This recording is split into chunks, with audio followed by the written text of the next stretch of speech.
Hello everyone, Mr. Naughton here. We are going to be wrapping up one part of our unit and kind of changing and switching the focus to another part. So this is essentially the last alcohol part of our unit, and then we're going to be switching to the drugs and the tobacco parts of the same addiction unit. So when we're talking about alcoholics, when we're talking about alcoholism doesn't just affect the alcoholic. It doesn't just affect the person that is consuming the alcohol or that is addicted to the alcohol. Alcohol also affects members of the family, loved ones, and close relatives, close friends. So when we're talking about alcoholism, we're talking about a widespread disease, a disease that can spread not just to the person, but it can actually have like great magnitude of effect on a lot of other people that are surrounding that person as well.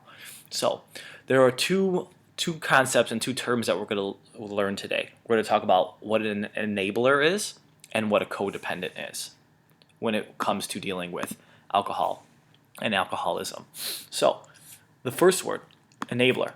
Enabler is a person, and it's often a relative or a spouse who, without malicious intent, which means that without any intent for them or any reason for them to do it to harm the person, they help support the abusive behavior of the person who uses alcohol or drugs. So, an enabler actually helps and supports the person who is addicted to a substance, and it helps them either achieve and get their substance or hide or mask the substance abuse or the use of their substance.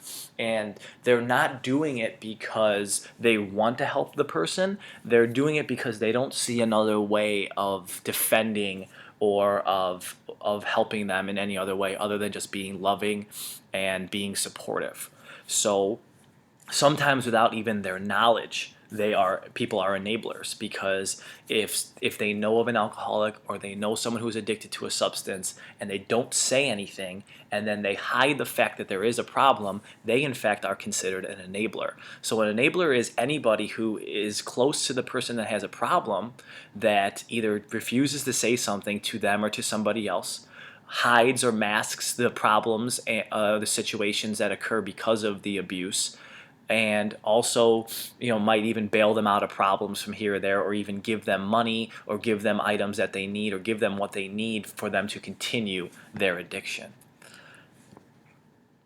Enabler is a person who does actually harm by supporting a troubled person's continued self-destructive attitude or behavior. So basically that's a fancy way of what I just said. So they do more harm than good by supporting the person who is addicted to alcohol or to that substance. Now, a codependent is an enabler. But a codependent, they're called a codependent because the addiction also plays an important part in their lives as well, even though they're not using or they're not addicted to the drug. So a codependent could be a child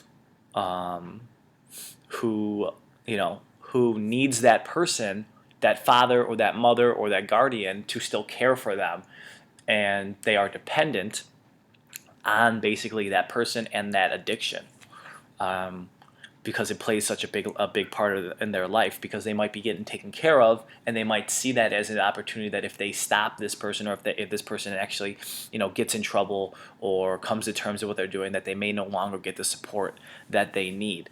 They don't necessarily have to be addicted to anything, any substance. They are just the chief enabler, and they're the person that is playing like the most crucial role. You'll see codependents be either children, or more than often either the husband or the wife of the person, or the girlfriend or the boyfriend of the person who is addicted to alcohol or to another substance.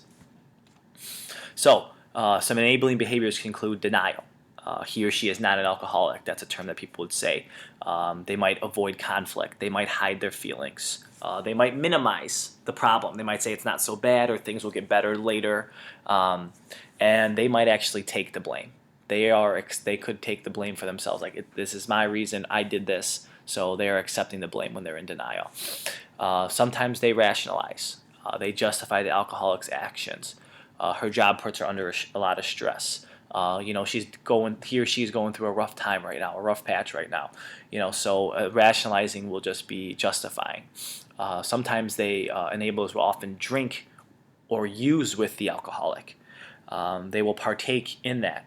A lot of times, like you can be an enabler if you know someone has a problem and you still call them to hang out and be in the party or come to the party or go get a drink with you or go do something with you.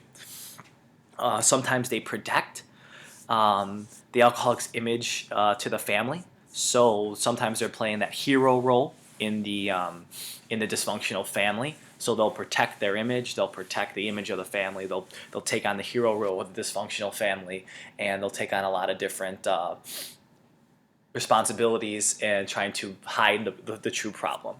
And then also enablers will endure. They'll say this will pass. They'll stick around. They won't use leaving as an option.